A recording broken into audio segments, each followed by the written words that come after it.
With the anime release of the series Zom 100 right around the corner, July 9th to be exact, I thought it would be a good time to give a first impressions of the manga so everyone who is unfamiliar, including me, can have some background knowledge on the series just before it airs.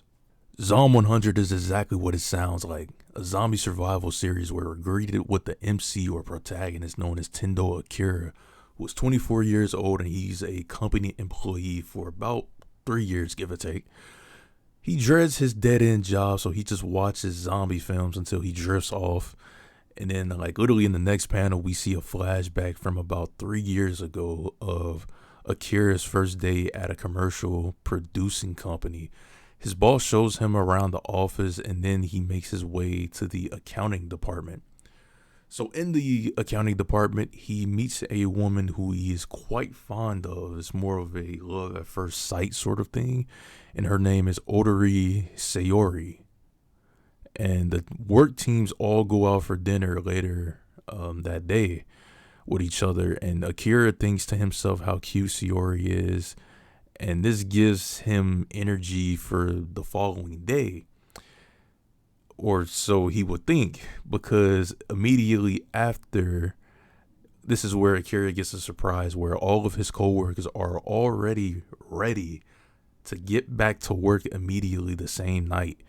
So the employees were expected to pull an all-nighter multiple times a week in order to fulfill quotas and get work done for the company. So he was allowed to go home only 2 days later, and he came to the realization that this new company wasn't just an ordinary company, but a black company. And for those who don't know what a black company is, it is a Japanese term for exploitation or like a sweatshop type environment or employment system where the higher ups in the company abuse the whatever employment laws there are, just trying to find loopholes around it to get the maximum amount of, I guess, labor out of said employees. So Akira arrives at the office the next day where he does his daily duties, examines how his coworkers do their jobs, and they're just kind of not necessarily slacking off, but just drinking sort of like energy drinks or whatever, just to get enough energy to get through the day or like literally the whole day and night. And the upper management yelling at those under them. So fast forward 2 years later, his boss is yelling at him to do his job, and Sayori brings him some lunch to his desk because he skipped lunch in order to continue doing the work that his boss wanted to get done. So we also find out that Sayori is the chairman's girlfriend, so that is kind of it's unfortunate for Akira. So stuff happens when she gets called into the chairman's office. So let's just say some stuff goes on, and I probably should have mentioned this earlier, but this series is definitely for a more mature audience, so 18 plus. I'm hoping that anybody under 18 does not read this because it's not for them. Anyway, after Akira's shift concludes, he walks home questioning himself as to why he still works for this shady black company and wonders what he should do next. Now we're in the present, so it's another year later, because remember at the beginning I said it was 3 years into the future. So Akira receives a call from his boss to rewrite a script for a commercial to fit a kid into. He had already written the script 5 times, so he just was wondering to himself, like, why would I do that? This is extremely pointless. So at this point, he's under a lot of pressure because of what others decided to put off on him, and they just dumped their workload onto him. So before taking the train back home, he gets into a depressive state and watches TV while eating ramen, thinking about how trash the company is. Yeah. So once again, the next day, Akira dreads going into the office for work as he prepares and walks out the door, going towards the landlord's office about bike parking spot fees.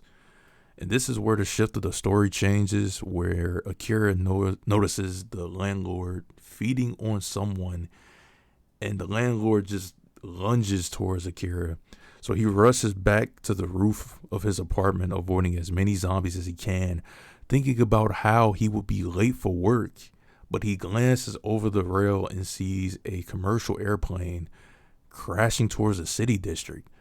At this moment, he realizes that he doesn't have to work ever again from this day forward. He also remembers all the things that he forgot as a result of working for the black company for so long.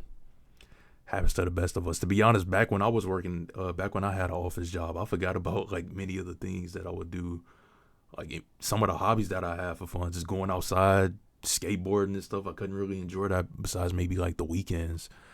So I can definitely relate to that. One of the things that Akira decides to do is to confess to Sayori, but he doesn't even care that she has a boyfriend. Because, I mean, what's the worst that can happen at a time like this at the end of the world, where it's literally just a zombie apocalypse occurring? As Akira leaves to find Sayori's apartment, he comes across his neighbors who lived above him, and he asks if they needed anything from the store while he was out. They asked him for toilet paper. Of course, it's a really important necessity at a time like this. I mean, even during the pandemic, everybody was just running to the stores buying up all the toilet paper.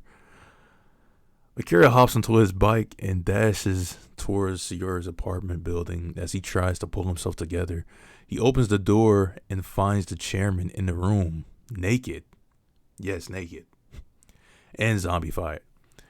So Akira gives the chairman his resignation notice while tackling the chairman using his strength from being a rugby athlete from his time in high school. As the chairman and Akira are sent through the next room, he sees Sayori there, also naked and zombified. And yes, they actually show her naked. So I don't know how they'll actually handle this in the anime. Maybe it actually will be like an uncensored version. Maybe it will be censored. Who knows? We'll just have to see. Anyway, finally, Akira confesses his love for Sayori. And she chases after him as he runs away and escapes on his bike with the groceries he took from the store. And that is the end of the first chapter. I hope you all have enjoyed this sort of first impression chapter of the manga. Technically I did read the first 3 chapters, but I didn't want this video to be super long because originally I was going to go over the first 3 chapters, but that would just take way too long. So I just decided to just go over the first one, and depending on how this video does, then that will determine if I'll continue it and I guess review the other chapters. But I definitely have some more content planned for this, especially right around the time when the anime releases. So yeah, HashiraReviews out. Hope you all have enjoyed this video, and if so, please don't forget to hit that like button and also subscribe, and don't forget to hit the notification bell so you'll be notified whenever I upload a new video. And without any further ado, peace out, everybody. See you all next time.